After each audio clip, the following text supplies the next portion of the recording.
Hello বন্ধুরা, তোমরা সবাই কেমন আছো? নতুন একটা ভিডিও নিয়ে আবার চলে এলাম।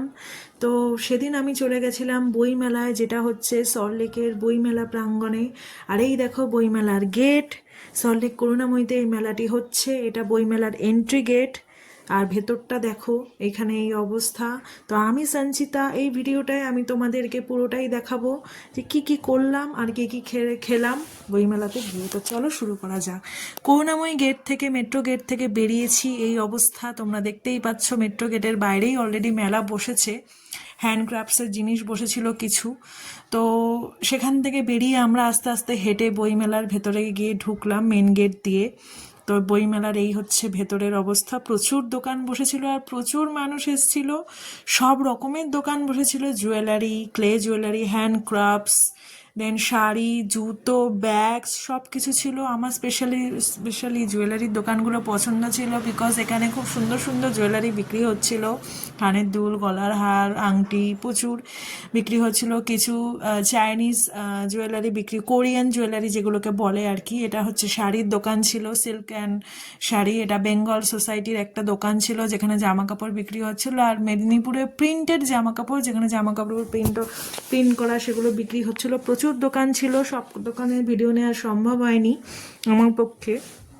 তো এখানে একটা ফাংশন হচ্ছিল, ফাংশনেরও অ্যারেঞ্জমেন্ট ছিল, অনুষ্ঠান হচ্ছিল। একটা ব্যান্ড গান গাইছিলেন, খুব সুন্দর গান করছিল সেদিনকে, খুব ভালো লাগছিল। তাই অনেকক্ষণ এখানটায় দাঁড়িয়েছিলাম, আমরা গানটা শুনছিলাম। তো এরপর আমরা আস্তে আস্তে খাবারের জায়গাটার দিকে চলে গেলাম, কেননা খেতে হবে, মেলায় এসে যখন কিছু তো খেতেই হবে। তো খুব সুন্দর করে সাজিয়েছিল, লাইটিং দিয়ে খুব সুন্দর করে সাজিয়েছিল। তো আমরা আস্তে আস্তে চলে যাচ্ছিলাম খাবারের জায়গাটায়। তো আমার স্পেশালি এই ফুলের দোকানটা খুব পছন্দ হয়েছে বলে আমি ফুলের দোকানে একটা ছোট্ট ভিডিও তোমাদেরকে করে দেখলাম। ডেকোরেটিভ ফুল ছিল।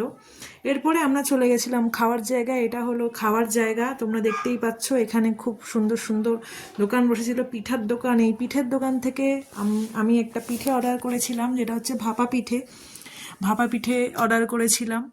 তো একটা ভাপা পিঠে নিয়ে তারপর ওটা খেয়ে, তারপর ওটা খেতে খুবই ভালো ছিল। তো খেয়ে আস্তে আস্তে, এইটা হচ্ছে সব থেকে বড় দোকান করুণাময়ী মেলা প্রাঙ্গণে, খাবারের দোকান। তো এখান থেকে আমরা নিয়ে নিয়েছিলাম কড়াইশুঁটির কচুরি আর আলুর দম, এই 3 মূর্তি আমি স্পেশালি কড়াইশুঁটির কচুরি খেতে খুব ভালোবাসি। তো এই হচ্ছে আজকের টোটাল খাওয়া দাওয়া।